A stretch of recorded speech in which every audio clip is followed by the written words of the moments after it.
Hey everyone, thanks for joining us. I'm Kate from Makehaven, and we're excited to be here with some very cool people talking about some really cool games. Matt is going to kind of take over and do the moderating. If you have any questions or anything like that, you can feel free to put them in the chat. Matt will let you know if he wants you to unmute and do a dance or whatever. So take it away. Great. So what we're going to do here is give a big sort of overview of what it takes to go from I have a vague idea about a game all the way to I have a game that exists in physical form. And there are a few different ways that might be the case, and we'll talk about all those forks. So really quickly to introduce myself, all you local Makehaveners would probably know me most as one of the owners of Elm City Games, just around the corner from Makehaven. But my day job is actually designing games. And so this is actually more what I do. I also teach game design as an adjunct at a few different schools. I publish weird little games that don't win awards, unfortunately, Emma. There's an award in my heart for you. Yeah, so we do all this stuff. So I'm just gonna have everybody cruise around and do a quick intro. So Emma, why don't you go? My name is Emma Larkins. I'm a board game designer, creator of Abandoned All Artichokes, And Then We Died, Heartcatchers, and other projects in process. Also finishing up my run as a podcast host on Ludology, where we talk about games, and I do streaming of board game news with Gen Con TV.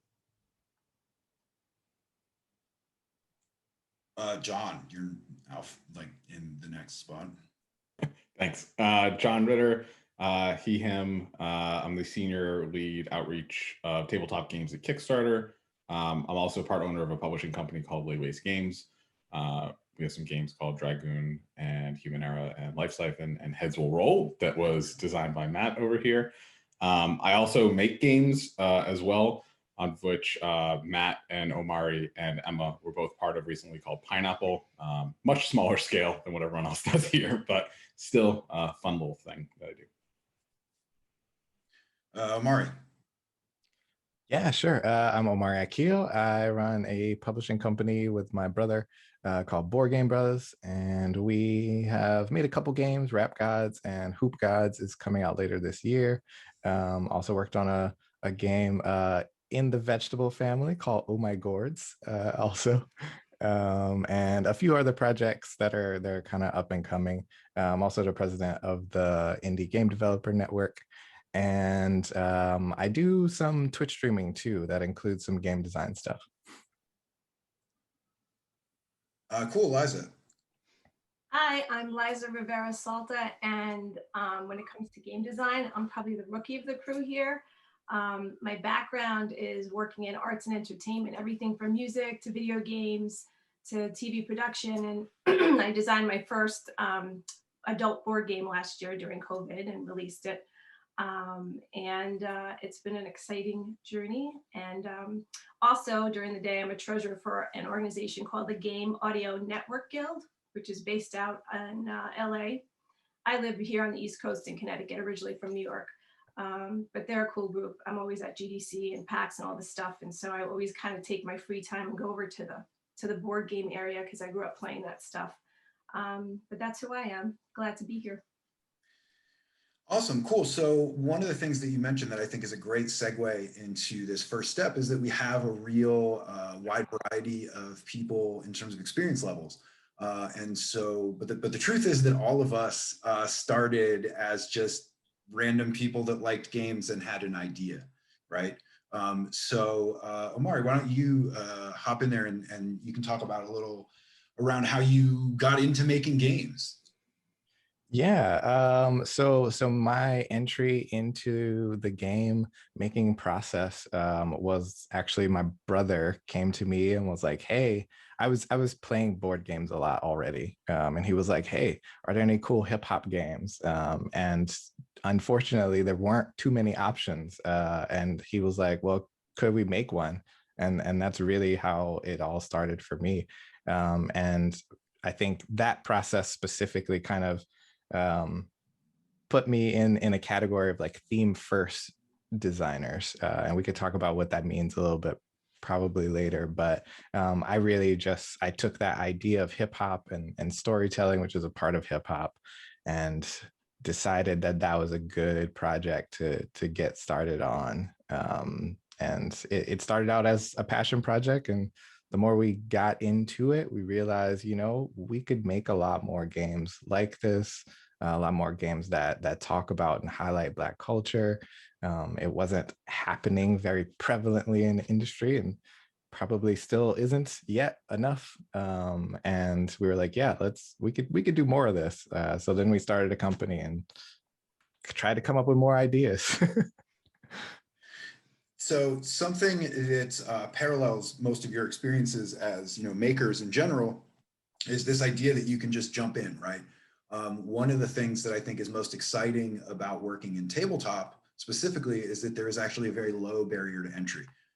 You can start designing games with no cards and a marker, and you can have a thing that you're playing on the table really, really quick. Liza, I think you had an idea and made a thing. So, like, how did you kind of like first prototype it and get started on that? Yeah, so actually it took me a year to just push myself into the area of actually prototyping it. But I literally, since I didn't know about Make Haven, I wish I did. I rolled up my sleeves, did a lot of research online, and I have, like everybody here, closets full of games. So I started like reading the back of the games and go, okay, where was this published? And then Googling games that I enjoyed and taking ideas, the case method, copy and steal everything. So you kind of look and you learn as you go, right? So that's where I started. And then I found online, okay, there's a place that will print a prototype, after I kind of drafted it. So I sent away and spent like $70 for one game, which was ridiculous, but you do that. And then you sort of play test it with your groups. Last year was a challenge for everybody, right? But I had my pod. We stuck together. We would be outside and I would just give them the game and say, play and give me notes. I don't want to be there. I don't want to play with you. Give me all the bad stuff. I want to hear all the bad stuff. And so it refined over time until I was ready to find a manufacturer. For me, it was really grassroots and kind of like a very uncomfortable process, but it was a lot of fun at the same time. So talking about prototyping, like Emma, I know you do a ton of prototyping and, have the game a day. Am I saying it the right name for the thing? But you're constantly making stuff, right? I mean, are there like specialized tools? Like what is that process like when you decide you need to make a prototype? Yeah. So I like to start small. I have honed my process over time. And I think one of the lowest barriers to entry, even before you're writing on cards, is just writing stuff down in a notebook. I love my notebooks. I got my special pen that I've been using this brand for 15 years. So I get in my space and just start kind of writing out how the game will work and how the components will move around. And what I find, I definitely do love going to paper, or these days, Tabletop Simulator. A lot of stuff I'm doing digitally, not doing in paper as much, but kind of getting those ideas out gets over some of the beginning hurdles of, sometimes one of the things I've seen very new people do is they'll get some cards or index cards and write out like 60 cards by hand. It will take hours to do this. And all of a sudden they're like, oh, this doesn't work at all. And the whole thing is completely kaput and they have to start over again. So small, just start, throw something down. You have an idea. I got a template for cards digitally, which really helps because you can either put it in Tabletop Simulator, which is a digital platform, or you can just print them out on your printer, cut them up. Doesn't matter what size they are, just start moving them around. There's ideas are easy. I know for some people that doesn't always ring true, but once you start to think of things, you're going to think of another idea, and all that really starts to flow when you get the pieces in front of yourself and actually start to move them around and play with them. Yeah, so something I really like to do is cannibalize other games. So anything with is kind of like a card game with a mechanic. I just have, hundreds of decks of cards. that I just rip into and start pulling apart and taking out what I need, and might write on something with a marker or whatever. But that goes a really long way. Another really, really great trick, Emma sort of alluded to it, is you can print your cards out on just regular printer paper. And then if you take a card sleeve, and usually you can get bulk magic cards is the best thing to put in the back there, but you put a card in, whether it's playing card or a magic common, and then you cut your thing out and you put it in there. And then now you have a more shuffleable, playable, physical version of cards, but it's super easy to swap out. It's super easy to, make changes. You can pull it out and write on stuff. And it's a really, really great way to rapidly prototype. I'll touch on very briefly that if you are familiar with the Adobe Suite, you can do some really incredible stuff with InDesign if you use the data merge function. So at this point, almost all of my card games are built in Excel first, laying out, well, not first, but lay everything out, and each cell is a card basically. And you can really rapidly do prototyping with that. The thing that's really nice about that is that when you make an update to the digital, you just have to push like 2 buttons, and all of a sudden you have another, set of cards that you just need to cut out. So if you're doing a lot of that, it is worth looking into. So we have this prototype. We have this little physical thing that we've made. At what stage do you feel like getting it to the table is important? Like how far along do you need to be here? Anybody jump in on that one? I know Emma has opinions. Yesterday. the sooner you can get it to the table, the better. Like I said, it's so easy to get in your head. Even getting from your head to the prototype is a huge first step. As soon as possible, get that. And then as soon as possible, get that in front of even just self-play testing, I think is something people will think about and be like, oh yeah, this works, but they won't take the middle step of just sitting down and doing the actions of it. So it's like, okay, I draw a hand now, and now where do my cards go? So self-play testing is really great to just get a very early flow of it, and good to do before you test in person. But then, yeah, with people, because as soon as that game hits other brains, it's going to explode, almost guaranteed. So these days, I'm doing all of my play testing digitally through Discord. So there's tons of groups to be able to do that. And I believe that they're going to continue on because it's been such a great way to test throughout the year. In the future, at some point, we will have in-person play testing as well. And if you have families, other people that are just around you, even just playing half a round or just describing the actions and letting them do the things will up your game design education. You'll learn so much just from showing it off and seeing their reactions to it. Liza was talking about blind play testing or unguided play testing, which is a huge step. Like a lot of people don't even get there. They test in person with people, but I love this idea, especially you don't hold people's hands and they tell you all the bad stuff for it. Is a great way just to see how whatever was in your brain, and you knew how all the pieces worked, and now it's not in there, because in the future when your game is out there, you won't be there to show people how it works. So it's important that it does work. Yeah, I agree, Emma. What I learned the most out of that was my instructions, which I thought were so straightforward. Yeah. Not so much, so there's that aspect to it. And then there was a key thing that in my game is a party game. So it's a fun social game.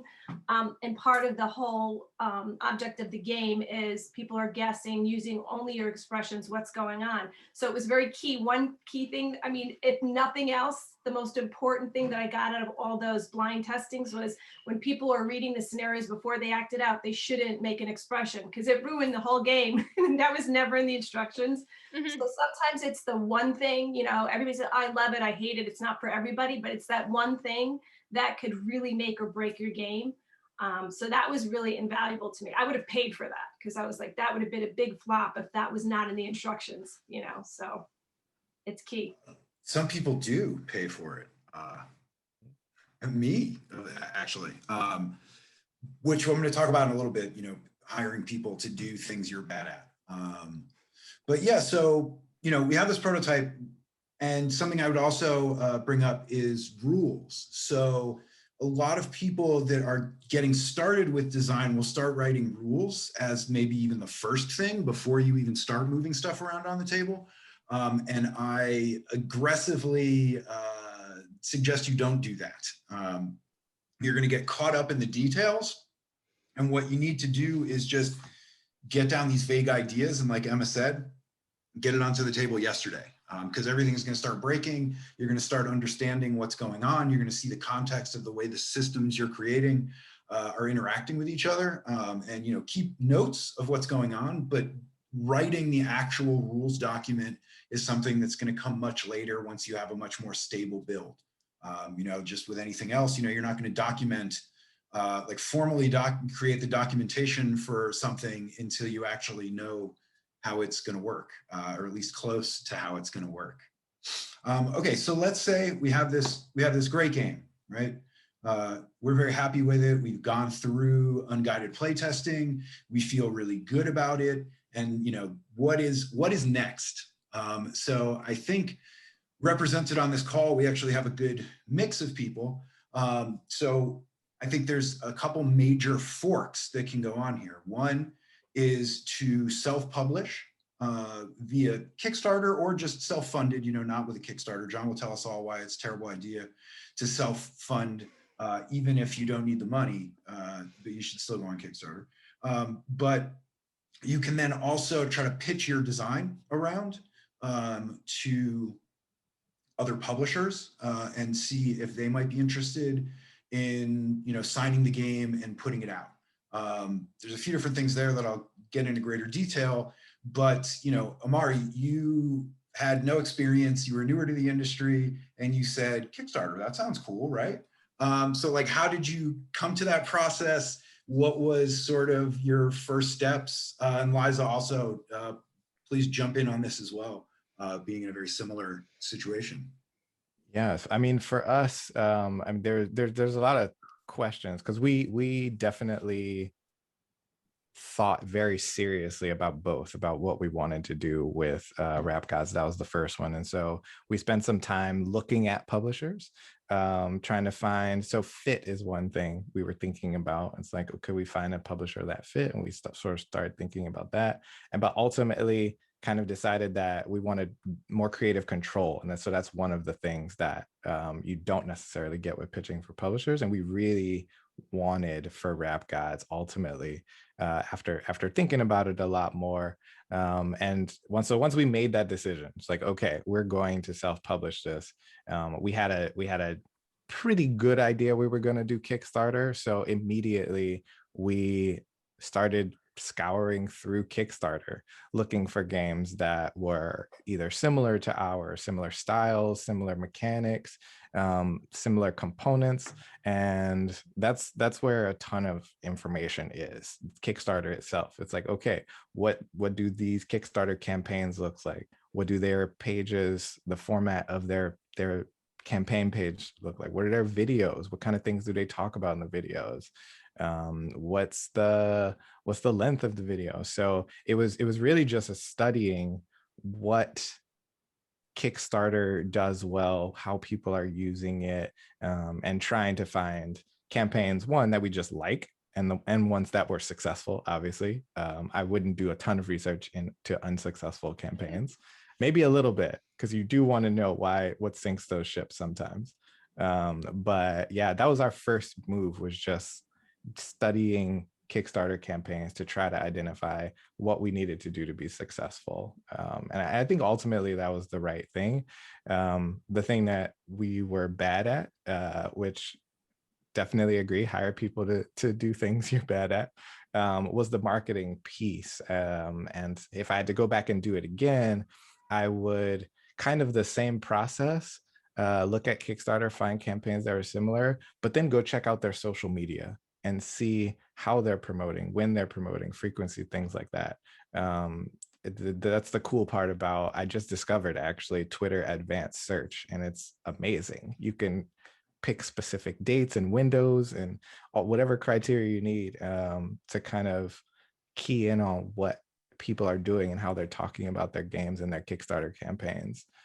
So yeah, it was mostly just studying and then trying to put together a schedule for what running a campaign looks like. And it's a long process. Anywhere, if you're very aggressive, 6 months of marketing and prep with a 60-day or 30-day campaign is roughly what people are doing. So like 6 months minimum, but we tacked on another probably 2-3 months to that, just to be able to give us some cushion as first time designers. And then we gave ourselves a year to actually make the game because we were very new to every single part of the process.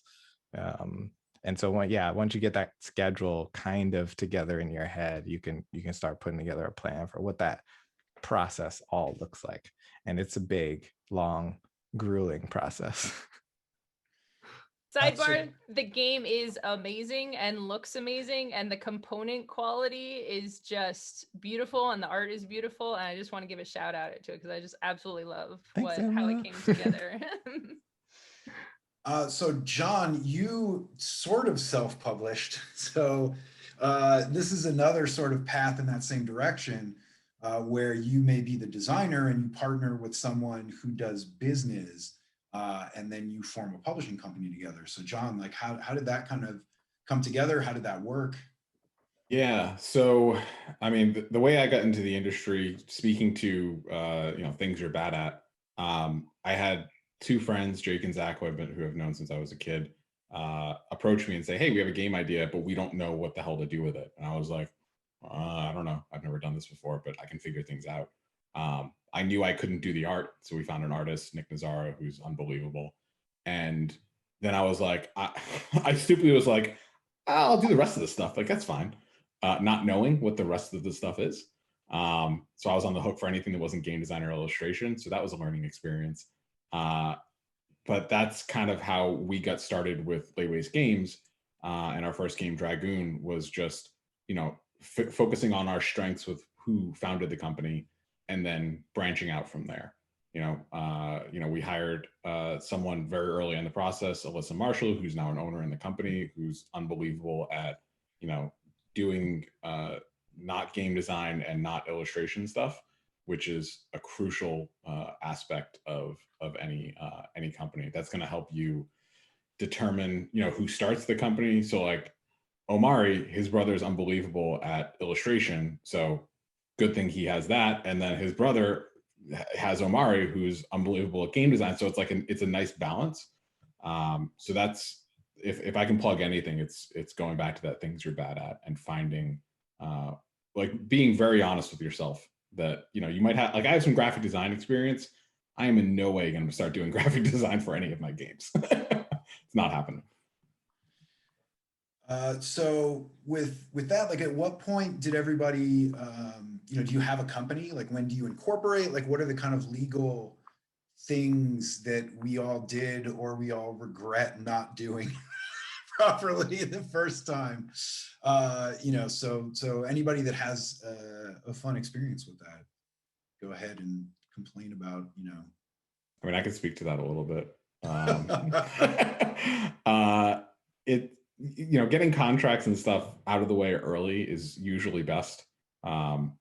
People, the one line that I hear from a lot of people is, "Yeah, we don't need it. Everything's fine." And it's like, that's when you should do it. When everything's fine, you're starting things off, start off clean, get a contract together, set up, depending on what you need, figure out what your goals are. But you might need an LLC, you might need a corporation. There's a bunch of different paths you can take. But I think the first step in that journey is figuring out what your goals are. And I'm sure this speaks a little bit to game design too, because if your goal is to just crank through and make like 30 games a year and pitch them, I don't think that you want to start up a publishing company. That's kind of a nice place to start, is like figure out your goals so you can then take the steps that are necessary, like forming LLCs or whatever it is. That would be a great segue into pitching, but I got one more thing about legal. I tried to make a segue. Oh, it was a great segue, John. I'm sorry, it was just terrible timing. So one of the other things that comes up a ton with newer designers, and actually I think especially with people that are from more of a maker background, where intellectual property is handled very differently. And so I am not a lawyer, so this is not legal advice, but very broadly speaking, a question that comes up a lot is, what if somebody steals my idea? People are very protective of their designs. And, the general vibe is that the more people see it, the better, because you cannot protect systems design. It makes sense when you think about the iterative process. I have to roll dice. It's like, oh, you can't actually, Monopoly patented rolling dice to move, right? We need that sort of flexibility, but what it also means is that ideas are cheap and relatively, takeoverable. The classic example is Cards Against Humanity, being a hugely successful multi-million-dollar operation, and their game is literally apples to apples with curse words. And there's nothing that can be done about that. So the three major things are, you can get a patent. Those are very, very rarely awarded for tabletop game design stuff. You have to have a novel mechanical element to get a patent. So just, we're playing cards, we're doing this, we're doing that, you're not going to get something. Something like a mousetrap, perhaps. But also the patent process is very expensive and quite complicated. The other thing you can get is copyright. So what you can protect is obviously all of the visual assets that may be part of the thing. You can also copyright the written expression of the rules. So I can copyright the rules document that I wrote that explains you how to play this game. I cannot copyright what you do, right? So you could take a game and describe it in a different way and put different art on it, and then you can make that thing. So copyright is helpful and useful, but it really just keeps people from copying exactly like your totality of product, not necessarily the systems that are designed there. And then to a lesser extent, you also have a trademark. And that is most useful when you have something where there's a real strong brand associated with that. Typically, that's going to be more associated with the publisher than with the game design itself. But you can go through that process to protect, like your name and your trade dress. And, basically somebody can't make something that looks exactly the same and say, no, this is Catan, right? With an O, you can't do that if it's trademarked. Does anybody have anything else to add on to that stuff specifically? Because I know that's a complicated one for everybody. Great. So I can second that Matt's not a lawyer. It's about all I got. Yeah. If you are local, question related to that. Yeah, please. If anyone happens to know, I feel like one example of this that I've seen everywhere is Monopoly seems to have 1,000 versions. You have all the different city-specific movies. Yeah. So Edna Krabapoly, like all of the games, and I'm wondering, are those licensed? Are those? Yeah, so it is a funny story and also interesting. So functionally, again, you cannot copyright moving around on a board and buying property. So there are absolutely totally unauthorized opoly type products out there. But the vast majority of those products that you're going to see, especially all the ones that are tied to licenses, those are done through a company called USAopoly. Who has a licensing agreement with Hasbro, who is the owner of Monopoly. And so Hasbro makes like Monopoly, and then they'll make some other like core Monopoly games, but all of those branded ones, all the themed ones, all the ones with minor rules changes, etc., those go through USAopoly. Hilariously, the way USAopoly got their start is that they are based in La Jolla, California, And about 25 years ago, I guess 26, 27 years ago, they decided, oh, well, we're just going to make La Jollaopoly, you know, and like sell it in our little town, and we're going to do the thing. Hasbro got word and was like, we're going to sue you, like, you know, cease and desist. And, you know, the thing is that ultimately, like, you can't, you know, like, even if you're right, it can be very difficult to fight Hasbro. And so John, who founded USAopoly, basically came back and was like, well, why don't you license us Monopoly? And we'll do this. And so they now have a very successful company that makes all kinds of stuff far beyond just the Opolis. And, you know, that all came about because of sort of quasi copyright infringement, or actually more of a trademark infringement. But yeah, so things get really thorny and complicated in terms of licensing agreements, and there's all kinds of weird stuff going on in the background. But yeah, Emma, you don't publish. So as a designer, you know, sort of, I think John hinted at it, but like, you know, what drove that? When did you, I have this game, this is great. And everybody's like, oh, put it on Kickstarter. What pushed you to not? And, you know, how did you kind of come to that decision? Don't publish yet. I'm thinking about it, but I haven't quite crossed that barrier. It was basically an accident. I got very, very lucky when I was working on my first game. I was living in New York City. There's a pretty rigorous board game design community there.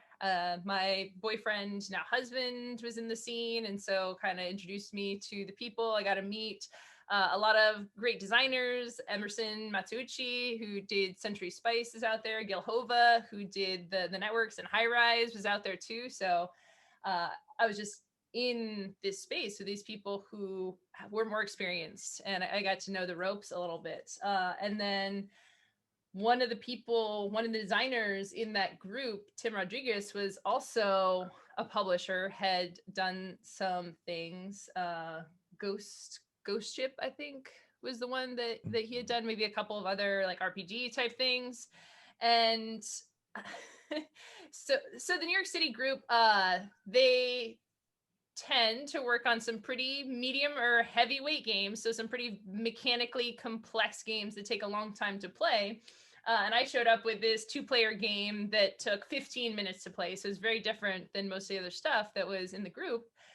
Which stood out to Tim, who was specifically looking to publish a 2-player game, which is pretty special because a lot of publishers don't necessarily do 2-player games because you want flexible player counts.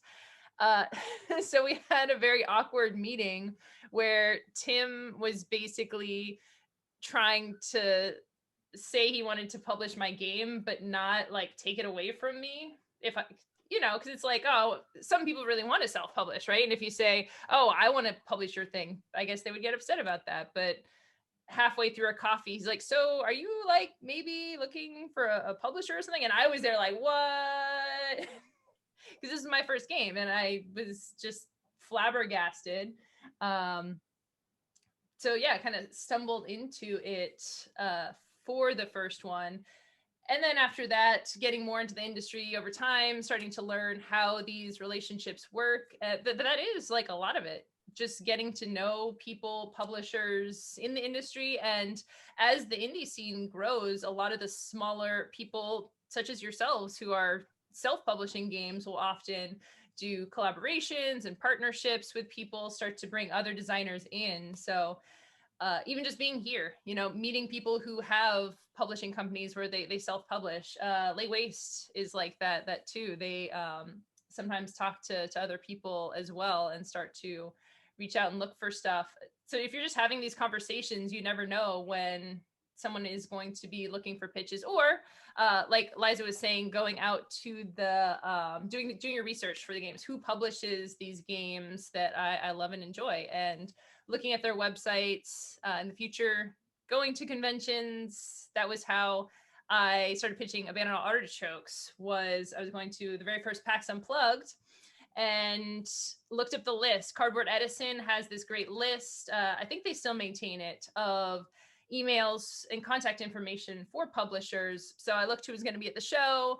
I looked at this list, found the contact information, emailed a bunch of people. I have a little bit of a marketing background, so I worked on my hook. I put some GIFs of my game into the email and got some hits, got to meet some people. And that's kind of it. And it can, I got pretty lucky with the speed in which I kind of made these relationships and got stuff out there. It can take a little bit of time to kind of, because there's a lot of designers, there's a lot of people out there pitching games. But sometimes you get lucky. And if you just do it and build the relationships over time, there's a good chance that it'll work out for you. Yeah, so to just kind of put a bow on that one, the cheesy but succinct way to do it is, quantity leads to quality is a way of saying it. So you just go and talk to people. I have pitched literally thousands of times, and it is brutal and discouraging and just the worst. But that is kind of the nature of it. Everybody that is in New Haven, New York Toy Fair is in February every year, except last year, and I'm not sure what they're doing this year. But it is close and a great opportunity to get down there and just kind of see how things work. You don't necessarily have a bunch of pitch meetings, but you can go down there, see how things work. The last thing I'll say is that despite it being a brutal grind, as an industry, we are super nice. You can really talk to,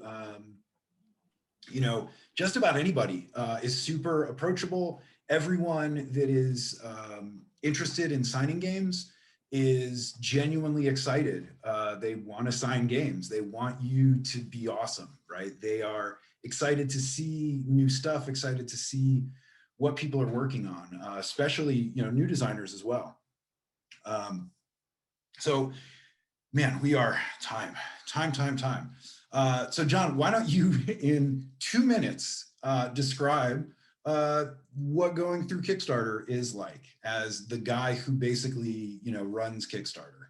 Yeah, it's super easy. Okay.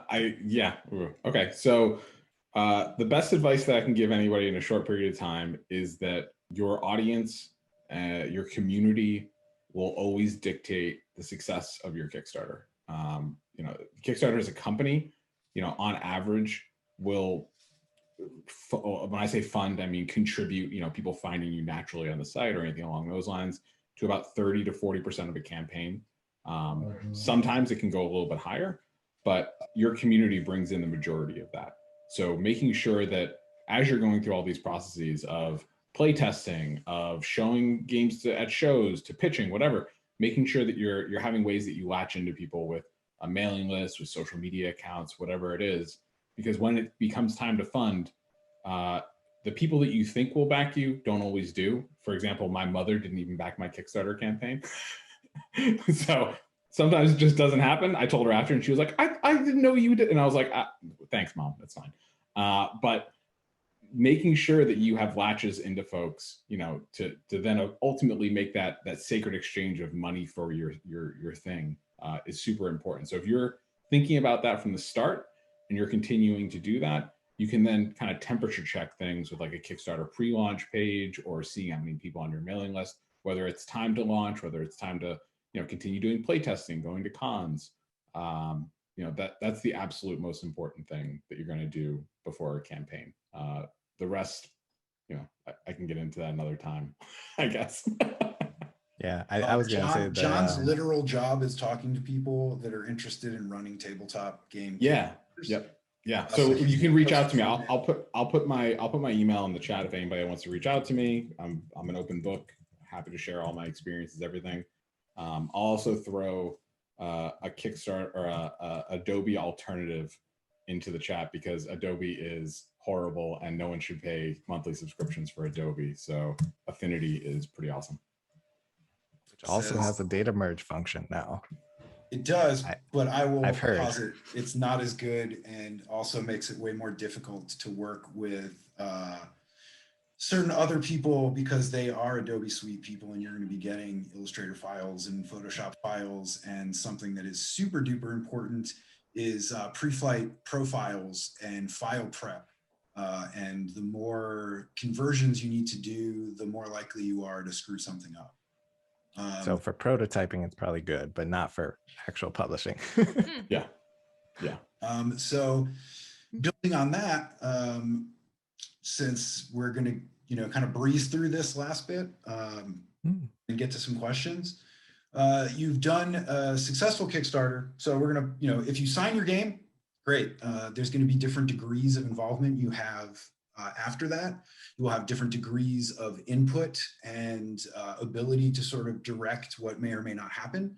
But as Omari mentioned, one of the things that you give up a lot when you pitch is that control. But that process, basically do the pitching. If you are going the route of self-publishing or starting a publishing company with a friend to help them publish something, you do a Kickstarter, it's great, it's successful, you made this money. What do you do? How do you do the next thing? What do you do, right? Liza touched on it a little bit. You look at the back of games and call people, right? Again, I'm trying to move quickly. There are a lot of great resources online that are useful for the entirety of this process, but especially when it comes to publishing, because there are so many stupid things that you would not think of until you have to deal with it.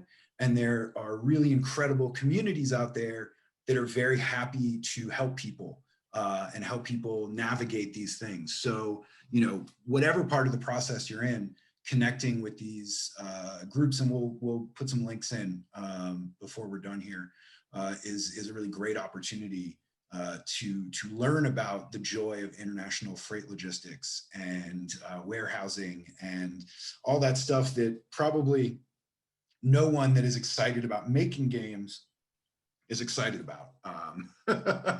But there are people who are excited about that, which gets to another thing that we already touched on, which is hire people that know how to do the thing.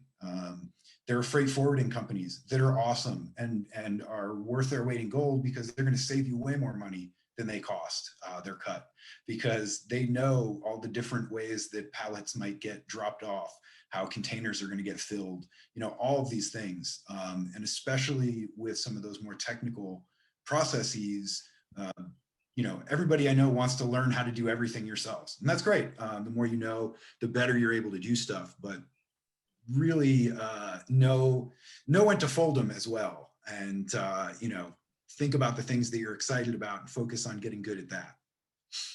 Does anybody have anything else like really pressing they want to toss out about, logistics, publishing, physically making stuff? Always get physical prototypes.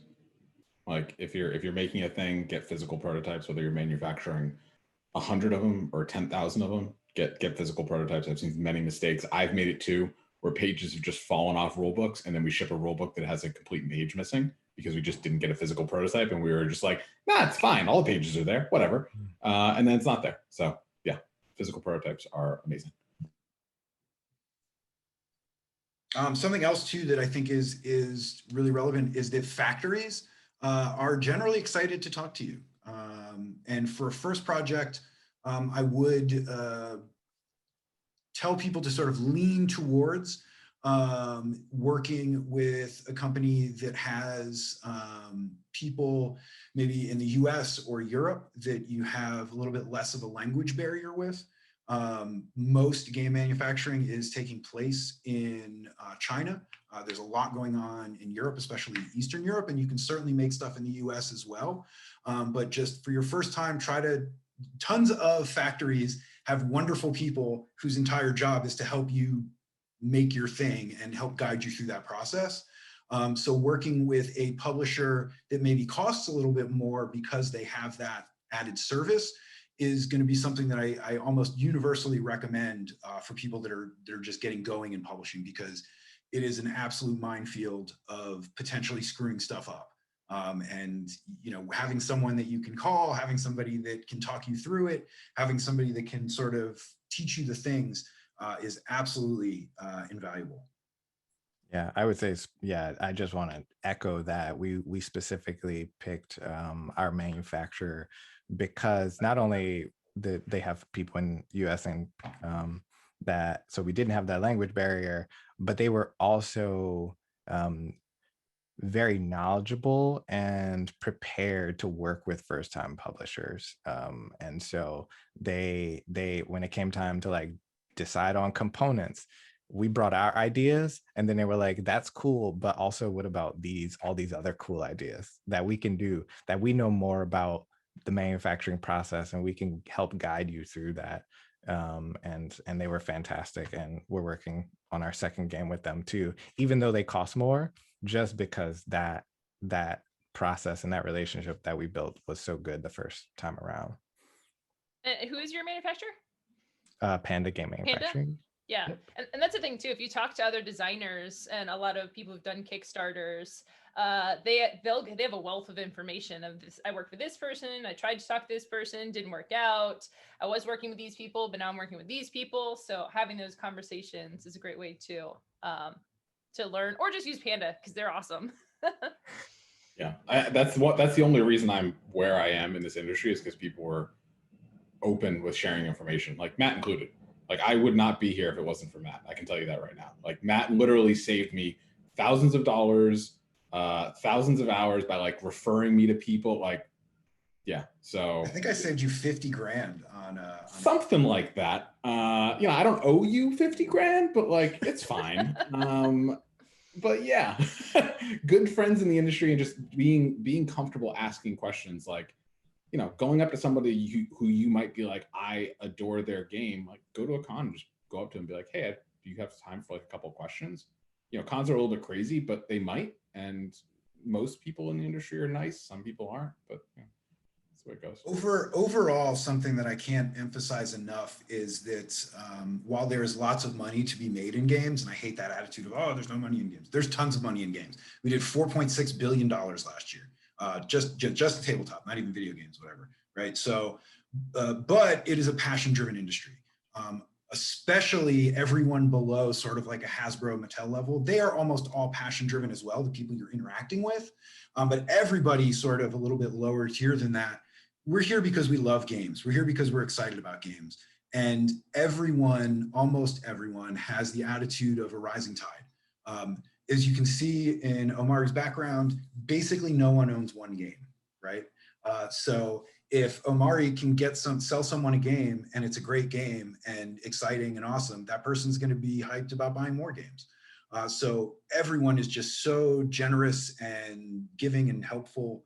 And like John said, just talk to people, say, hey, I'm thinking about doing a thing. You know, the worst thing that happens is somebody's like, I'm super busy, I can't talk right now. Sorry. You know, like, nobody's going to be like, hey man, fuck you. Like, you need to, you know, like, no one's going to yell at you for asking questions. Cool. So two things that I do want to mention really closely by name, and it seems like Chen is just copying everything that I say and putting links in. So thank you, Chen. One is that we have New Haven Game Makers Guild.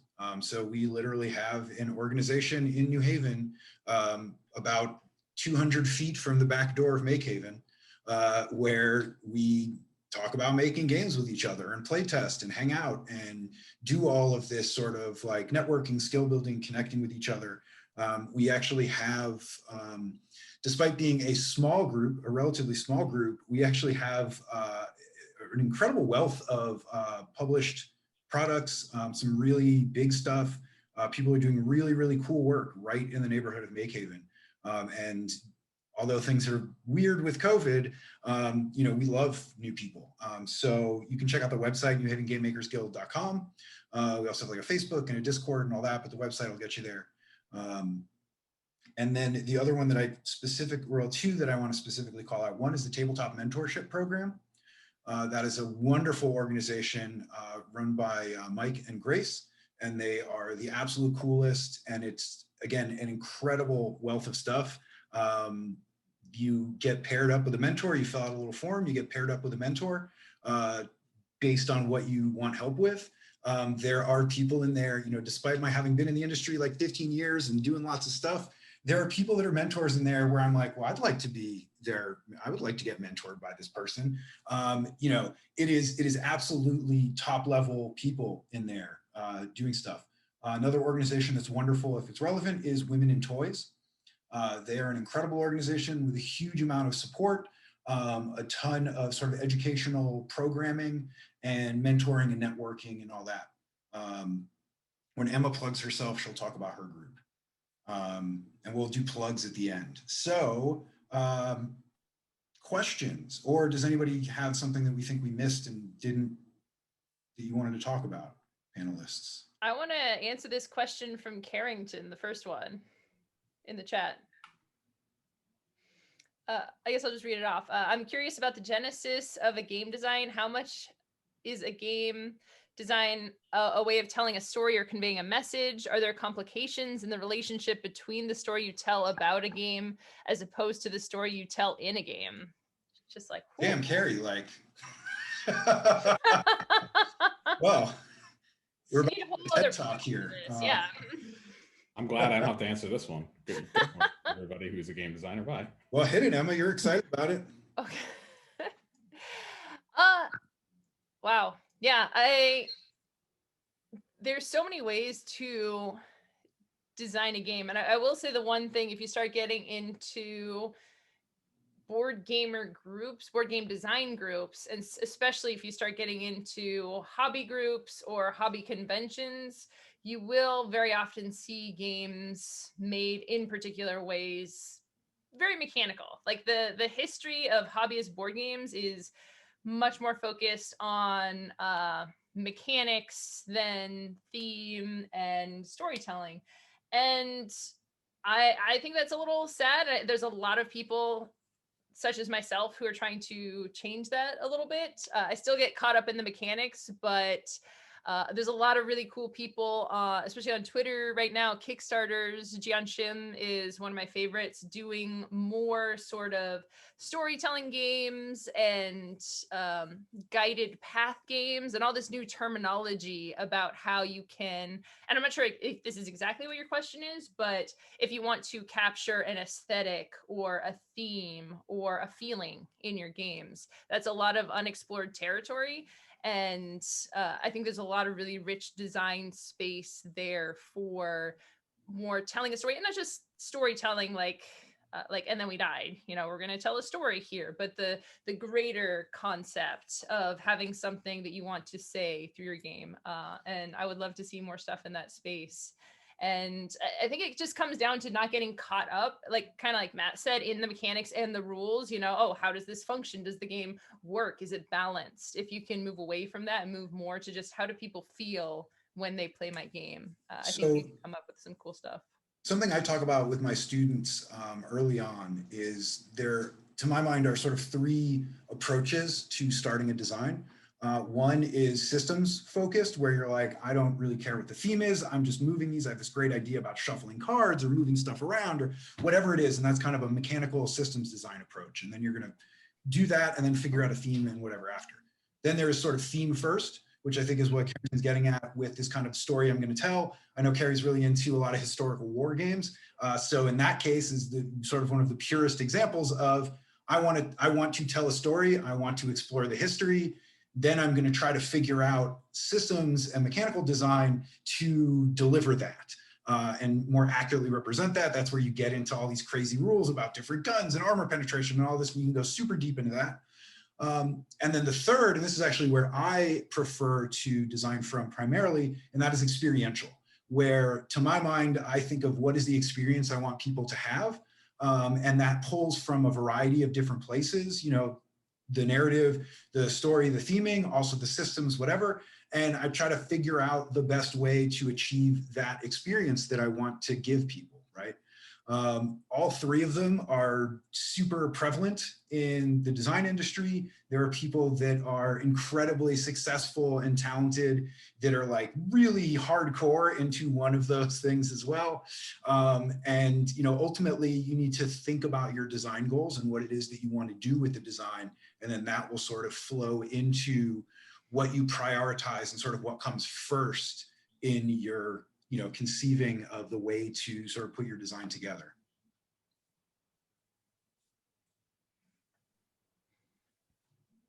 Cool.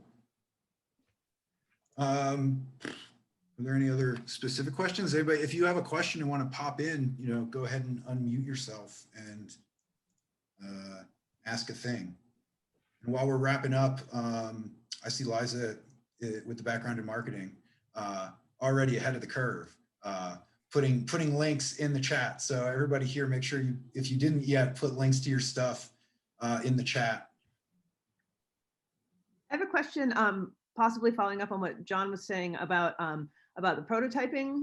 How finished do you want your prototype to be, and how many, is one prototype enough, or do you need to have like 6, or is there amount? I wonder maybe if it's just at Makehaven that people may get bogged down in making that prototype perfect, but then also you don't want to just, present it on index cards either. So if you can speak a little bit to how to find that balance, anyone who has thoughts. I think I can talk about that a little bit. So I think what John was talking about is actually kind of what's called a pre-production copy. I think more specifically. So like before your manufacturer presses go on the full product launch or production process, you want to get basically a version that is exactly what that is, and what that will look like. So you can go over it and check it and make sure that you have everything that you want to have in the game before they actually do the mass production. But along the same lines, as a part of your process sort of leading up to Kickstarter, you do want to have a more final looking prototype, so you can convey what that final product will look like, even though it's not exactly the same. In some cases, if you have the time and if you have the resources, you may be able to produce something that looks almost the same. Working with your manufacturer, and in most cases you are going to want more than, I would say, 1 or 2 copies, if you can, and really what that does is help that community building piece before you launch a campaign. You can send those out to get previews, content created. You can send those around for more advanced play testing, especially if you have people in the industry who really like the type of game that you created, who can just help you spread the word. So you can use those copies as a way to kind of build on and help with the marketing of the campaign before it starts. So I know personally, the one time I got 10 of those, it was excessive. Again, people are mostly nice in the industry, and if you have the time, you could probably get away with 3, 4, 5 copies, and when that one person is done with them, you PayPal them money for shipping and they can send it to somebody else. And I say that because those early finalized prototypes are very expensive. For Rap Gods, it was about $150 per copy, and so it just depends what you can afford, but I wouldn't be excessive, and there are ways to utilize a small number of them very effectively if you have the time. I wanted to be everybody. One. Go ahead. One quick note about earlier in the process and how polished a prototype should be for playtesting. I always want to point out that how polished your prototype is during testing is really going to affect the feedback that you get during testing. So if you do have those early index cards and it's really rough, you're going to get much broader feedback, and people are going to look more at the experience of the rules and the systems that you have. But if you have a very art finished prototype, even you haven't finished the rules, but you went straight to art, you made it look gorgeous, people are going to treat it more like a published game. They're going to be more reticent to kind of dig into the systems and the roots of it. So just one thing to keep in mind. Yeah, so for me, something that I keep in mind and is relevant, most of the makers here are familiar with, is the concept of an MVP, a minimum viable prototype. And all these descriptions that people are giving about when to do which, it's really about what you're trying to achieve with that prototype, right? And so early on, index cards, that's great. I've played much further along in the process index card games.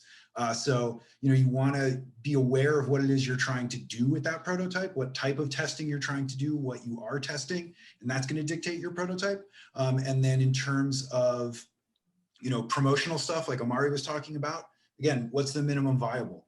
We're about to send out preview kits on a game, and you know what? Like the player boards are just printed sheets of paper that we laminated. Like they don't, nobody needs to play that on like fancier cardstock to understand what they're trying to do, right? So it's full art, it's proper, it looks like the thing, but it's kind of, much lower quality paper, but that again, you're going to talk about what your marketing plan is and what is the minimum amount of stuff you need to get to your marketing plan. What do you need people to be able to see, right? So sometimes you'll make one really nice one for photographs and promotional images, and then you'll make 5, pretty nice ones, and you'll get those to reviewers, but they're not quite as nice as the actual, sort of promo. Then, as John was talking about, going through your manufacturing process, there's a series of prototypes or samples is more accurate in this context that are going to give you what it is, right? And so, there's going to be digital proofs. You can go into what we call white box proofs. And those are this is all the materials, but nothing is printed on them. So you'll get a feel for what the box is, what the cardstock is, all these things exactly as you want it. Obviously you should be getting samples before to look at it, but this is where you're making sure that this is the card they're printing on. This feels right. This is correct. Most people don't do them, but you can also do a plotter proof or a blue line. And that is where everything is printed on that, on the game. It's like the thing, but it is just a blue outline of where things are. It shows you where the cut marks are, etc. And that's a way to check to make sure that everything is on target in terms of like bleed and where there might be drift. And if you're worried about some of that stuff, and then like John said, no matter what, you always want to get a production copy before they do the thing. So really, really quick, they'll print all the stuff. They'll source a whole bunch of things. No factory is making everything themselves unless it's just printed materials like cards and boxes. They'll get all the stuff, and then what they'll do is assemble it. But what they'll do with the production copy is they'll make the thing. They'll run it through the line. You've already approved it, but then they'll actually take and put together one of them, or a couple of them, and mail you those. And you get to look at, this is actually what the thing is, and that's your last chance to correct anything. And if you correct stuff there, well, we just have to throw out all of the cover pieces that we printed but didn't attach to the cardboard yet. So it's a lot cheaper to make, it's still expensive, but it's a lot cheaper to make a change at that sort of like last production copy, production prototype, before you have pallets of completed games and you're like, whoops. Any other last questions? I see we're a little bit over time here. Cool, awesome. Well, I just want to thank everybody for joining us today, especially our panelists. Thank you so much for coming to join us.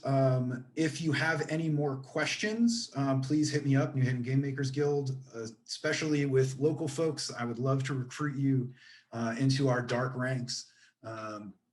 Everybody else, I believe, has posted links into the chat. We're going to have that copied, and Kate and I will figure out the best way to make those still available if you missed something and want to go back and check it out. Everybody have anything to say? Closing remarks, last minute plugs for what you have, what you're doing? The only thing I'll say is I would like to give a personal shout out to the manufacturer that I worked with, which was in the US, and it was Delano Games. They're in Battle Creek, Michigan. So that's a good resource for people. They really— yeah, Delano's great. Nice. Yeah, so I just wanted to mention that as another contact for a resource for people. That's awesome. I can confirm that they do great work and are super nice. Yeah. Cool, awesome. Well, thank you all. Again, if you have specific questions, hit us up. Obviously, I can talk about games all day. Everybody, yeah, great. Thank you all so much. Make sure that you go check out other people's stuff. It's exciting and cool, and they all make really, really great, great work. Thanks, everybody. That was really cool. I learned a lot. I really appreciate it. Bye, everybody. Thank you.